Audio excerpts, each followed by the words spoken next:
You're listening to Sip and Grow, the podcast. On today's episode, we have a special guest who is not only a talented music producer, but also an amazing guy with a big heart who is constantly putting in the work to perfect his craft while truly inspiring others through his music. Thank you, Lucas, for coming on today and opening up about your story. You truly are an amazing human being. Continue being the person you are and inspiring others through what brings you the most joy. Welcome back to another episode of Sip and Grow with me, your host, Nicole Di Pasquale. Today we have a special guest. Never heard you say your name like that. I know. So fancy. Isn't it crazy? Di Pasquale. Di Pasquale. Anyways, I'm going to formally introduce Lucas over here. He gave me a bio and I just want to read it out loud because I think it's official. It's ridiculous. It's ridiculous. Make me listen to this. Oh, no. We're going to all listen to it together. Okay. Known as a young musical prodigy in his former years, Lucas Larvenz started... Said the name right. Okay, cool. Good start. Started honing his craft at the early age of 16. Since then, he has established himself as a contemporary powerhouse within the electronic music community. Born and raised in Miami, Florida, Lucas's heavily cultured stomping grounds helped cultivate the expansive... I didn't write this, guys, just so you know. Signature sounds we know today. His ever-growing catalog currently features remixes of Post Malone, Clean Bandit, and Dua Lipa, as well as a large collection of originals and collaborations. Lucas's live show is a truly immersive experience. That incorporates flawless mixtures of electronic, future, and pop music. Having shared the stage with Illenium, Dylan Francis, Adventure Club, Diplo, Griffin, R.L. Grime, Seven Lions, wow, and many more. A lot of names. He is no stranger to the spotlight. This is Lucas Larvenz. Whoa, yeah. I wish we had like fireworks or something. Just pyro. Yeah. You could put that in editing. Just Well, welcome to the show. Wow, thank you. That was an incredible introduction. I've never had that read out to me like that. That was. That sounds so egotistical. Literally, when he sent it to me, I was like, wow, this is like a press release right here. I mean, that's exactly what it is. It was a press release, and I didn't write another one. That's what you get. You get the official stuff. Well, we're here today to, most importantly, drink wine. I'm excited about that. Yeah. But we also have something special for you guys coming soon. But before we do that, we have to drink some wine because, we need to get into the wine. We need to get to, So today... I asked Lucas what his favorite type of wine or his go-to wine was. He said red or rosé. So I brought him a rosé from Emeritus Vineyards. It's a 2022 vintage. Ooh. Wait, so before you continue there. Yes. You said 2022 vintage. Yes. Explain how that is even vintage. I will explain what that because is. I know nothing about wines, and if you ask me, it doesn't sound very vintage. So in the wine world, when we say vintage, it's just the year it was bottled. Okay. The year it was harvested. Okay. So usually, like, it says vintage 2022. Like, have you ever looked at a wine bottle and seen, like, a year on it? Yeah. So that means that was the year the grapes were harvested. But not when it was, like, made, just when they were harvested, or they make it and harvest it at the same time? Yeah, they make it. So they literally get the grapes from the vineyards and then make the whole wine process and probably bottle it a year later. Oh, okay. So this is the year. So it's just the name, or like they say, like, this is made in. So now you can, like, sound fancy. Wow. When you're like, oh, I tried a 2022 vintage rosé from Emeritus Vineyards. My stomping grounds. Literally. Yeah, you're putting me on. So. Yeah. So I'm going to, let's open this up. But while I open it up, I'll explain to you how rosé is made. Okay. And also, I have this beautiful wine chart here. Or dartboard. Yeah, you can use it or you cannot. It's just, we're going to do what's called tasting notes. Okay. So you're just literally, here, you're going to smell the wine and tell me what you smell. And then we're going to taste the wine and tell me what you taste. Because all of this is literally, it's objective. This is an experience. It's an experience. I've never done this before, okay. If I can open the bottle, yeah. Oh, it's a twist. Yeah, I know. You know? So rosé, the way it's made, it basically, they bleed, like, once you get the grapes, put it in, like, a tank, right? I'm going to explain it in simple terms. Okay. This is yours, by the way. Thank you. They basically start the fermentation process in the tank, but what they do is they bleed some of that out and then put that in a separate tank to ferment that juice because rosé has like a light red color. Yeah. So they don't want it getting too much color from the grape skins because that's where the wine gets its color from. So that's why this is a different color because they separate it. Yeah. So the juice didn't stay that long with the skins, so it's not as red wine. Yeah, it's like pink. You know? So now that we have that, I want you to swirl the wine. Ooh. Okay, hold on. I gotta do it like you do it. So we're opening up the senses, What are we the doing smells.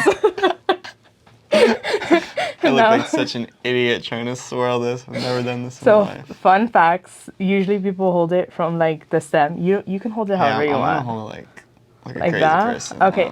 Love it. So let's smell it and see what you smell. Like what fruits? What do you smell in there? If you want, I can start. Yeah, you should start. 'Cause I'm not really getting much. I also don't smell much. Watermelon, maybe. Strawberries. Like citrusy. I feel like that's. Yeah, very good. Okay, what else? Grapefruit. A lot of citrus. All right, let's taste it. All He's like, let's just drink this wine. Go.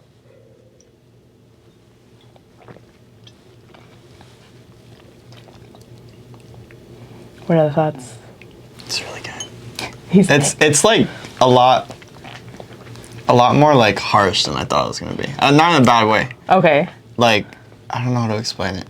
I'm not very like descriptive of like certain things, but You're doing great. this was like a lot more than I expected it to be. Usually I think rosé is like a softer, like I don't know, like easier to drink, and this was like whoa, like Flavors. there's a Explosion of lot, flavor yeah. in your mouth. All right. it's the most like diverse rosé I've had, I think.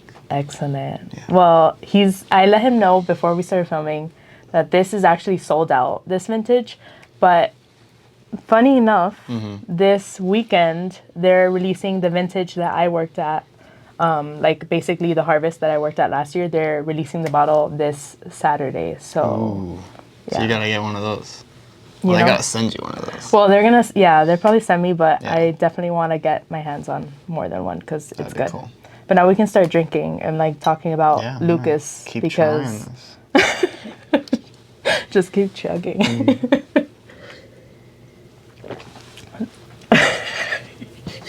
You really took that seriously.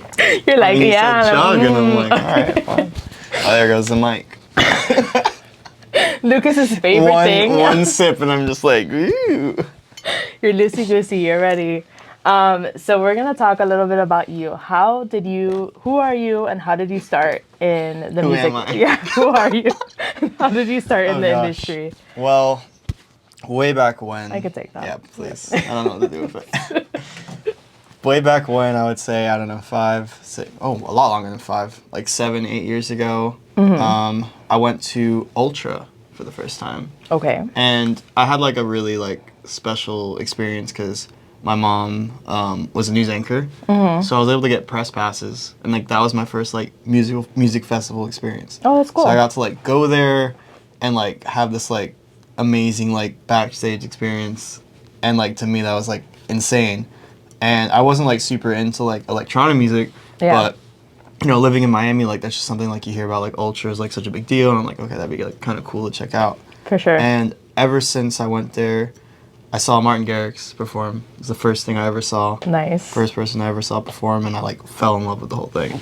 And basically like my like little like 16, 17-year-old self there was like watching him like do his thing, and I was just like, I really like want to do that.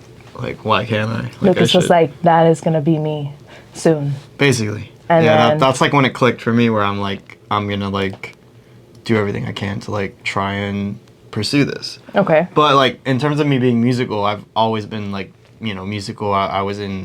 We both went to the same high school, which is pretty funny. So fun. You want to tell them about that, or? I mean, you want to talk about? I mean, you can drink more wine while I talk about it. Yeah, I need to drink more wine before we get into DCS. Crusaders. Crusaders. So basically, me and Lucas met in a very special situation.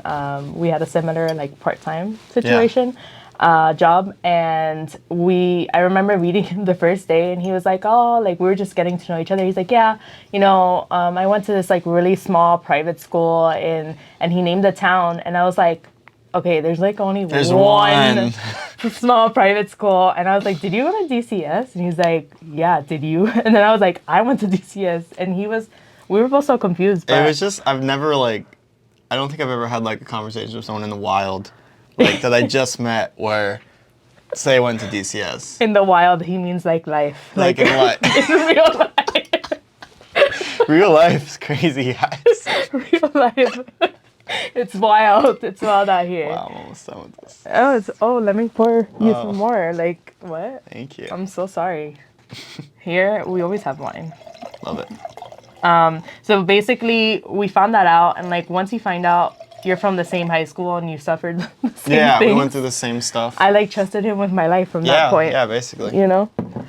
So here we are. I found out he's a music producer. So that's cool. Right? I found out she's a wine connoisseur, I am. sommelier. So how do you say it? Sommelier? Sommelier. That thing. Yeah. That thing. Yeah. Super cool. Cool. Love that. So one of the reasons why we're here is because this week you have something special coming up, no? Yeah, I do. I am releasing my first song of the year. Super excited about that because it's going to like start a string of releases that I have planned. So for the next 6 or 7 months, I have a song dropping every single month. And this song's called Right My Wrongs. Super cool. I know I sent it to you and you really vibed with it. So it's a vibe. Super excited for everyone to finally hear that. It's going to be really fun. So before we dive into that, what's something that your fans or like people that start listening to you can expect from you moving forward musically? Like, what is your new vibe going to be with music? Yeah, I think a lot of these like upcoming songs, it's kind of like more of the same of like what people have like learned to like love me and like my style, and we're doing a lot of vocal stuff, a lot of like really like catchy hooks and melodies, and kind of blending pop and EDM in a way where like you can not be like an EDM fan and like listen to this music and like still really enjoy it. So it's kind of like blurring the line of like, you know, the two different groups of people, and you know, it's making it more like accessible for more people. And that's kind of like my goal, just making music that like everyone can love and they don't have to be like a fan of a certain genre or anything like that. Okay. But also I think I've like turned up the energy on these a little bit more, so when I play them live, it's gonna pop off. It is. Yeah. It was a vibe when I first heard it. I was like, oh, okay. I feel pumped now. Is there anything, we're gonna dig a little deeper. Like, is there anything that you would want someone who maybe is like 15, 16, obviously they're probably not gonna be watching a wine podcast, but like anyone in so I didn't mean by 15 or 16-year-old. I'm gonna take that back. If you are. Yeah, no, we don't condone 15 or 16-year-old drinking. But like, let's say anybody who's trying to like pursue what they want to do, especially in the music industry, like what would be your best advice that you would want to give them in order to like go after what they want? Great question. Just need a little sip there. It's fine. I think it's really important to put yourself out there. That's one of the most important things that I always was just trying to do as I first got into the industry.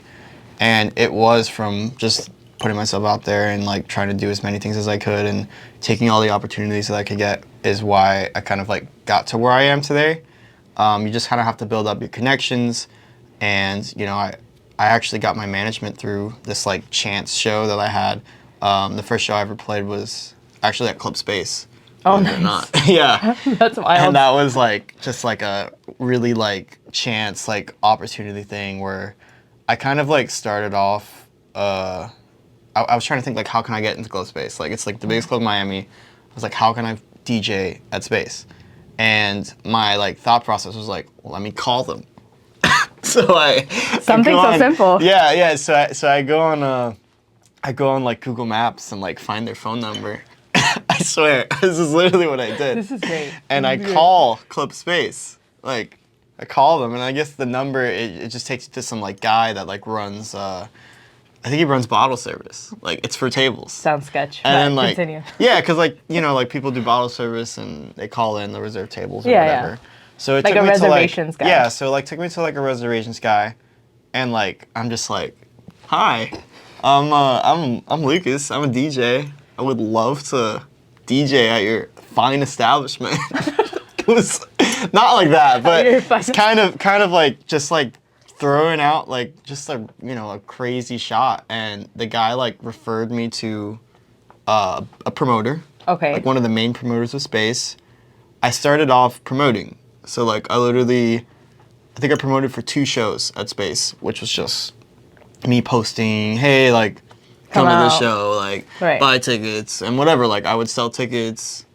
Didn't really make money off of that too much. This would offer the opportunity. This was just me trying to, like, get my foot in the door.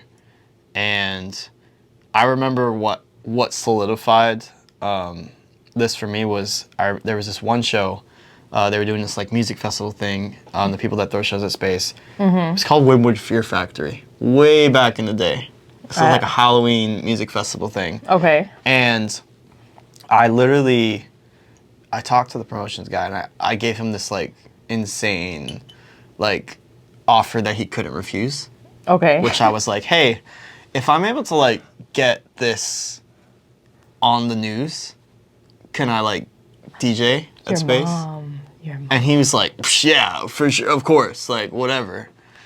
And I called my mom, and I was like, hey, Mom, like, can you, like, try and, like, run a story about this, like, in any way that you can? And she made it happen. Yo, and they shout put out it on, to Lucas's mom. Yeah, and they put it on the news, and they all were, like, freaking out. Like, how the hell did this kid... like, this, like, 18-year-old kid, like, do this. Nice. And then basically from there, they took me very seriously. And they gave me my first opportunity to play at Space. So your first opportunity, you were 18? I was, like, 17 or 18. Dude, that's wild. I was actually not old enough to be in the club. That's what I was just going to say. I was escorted in and escorted out right after I played. But I got to play at Space a handful of times. Like when I started off, that was like my rotation. I played there. Nice. And then I would keep, and how I got my whole management, my current manager now was through that. He was there at the show.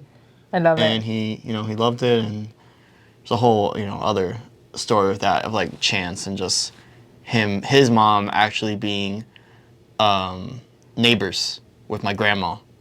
And it's just like all this crazy stuff. Shout out to all the abuelas. Yeah, like everything kind of works out in a way, and things connect, and that's basically what happened. And I've just been chugging along ever since, trying to build it up. Everything happens for a reason. Yeah. So it's been a crazy last 8 years of just going from nothing to getting 5-6 million streams in a year. Like that's little me was like dreaming about that, so it's really cool. And it's only gonna go up from here. Yeah, absolutely. Can we tell them about like later this year, or is that like still not?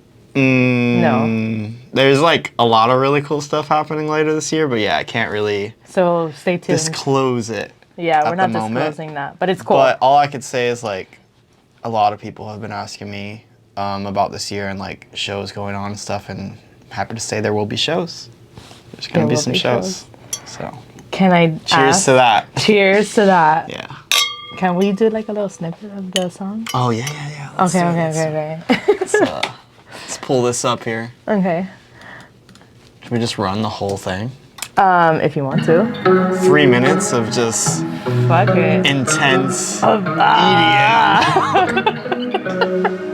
So yeah, this is Right My Wrongs. Made it together with my boy John Linez. It's like rap EDM, pretty cool.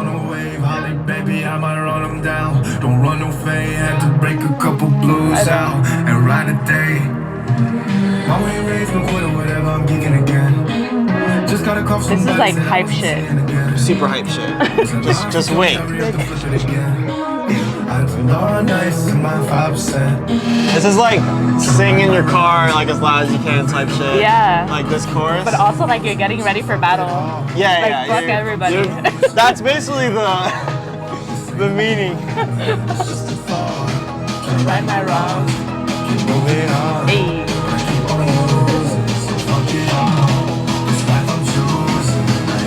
And then the EDM part.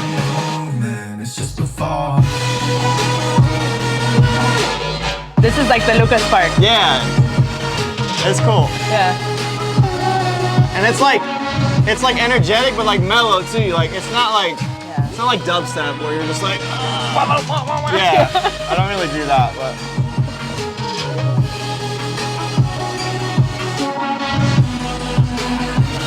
yeah. We're gonna end it. That's pretty cool. Yeah. I like it. It's a vibe. Little snippet for y'all. A little snippet.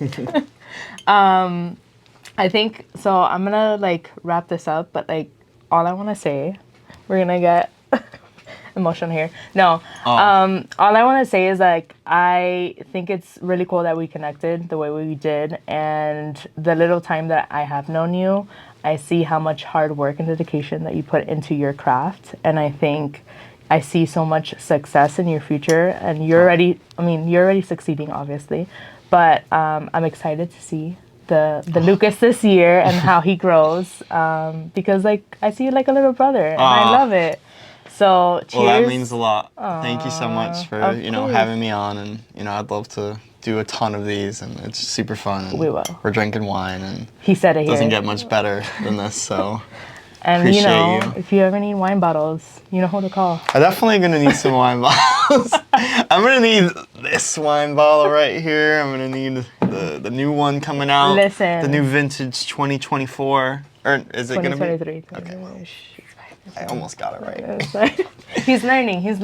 It's baby steps. Baby steps. But cheers to this episode. Is there any any little other thing that you want to leave the people off with?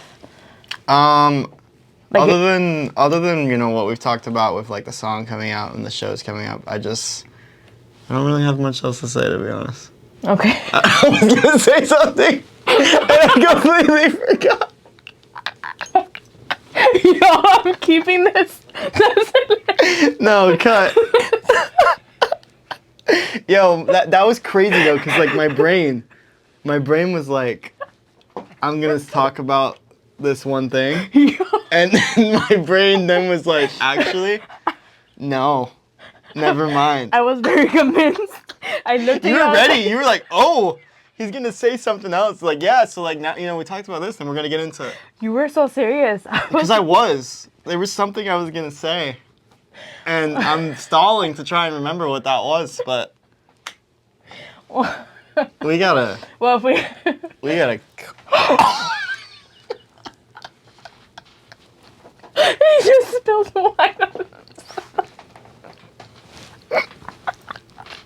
I'm crying. I'm crying.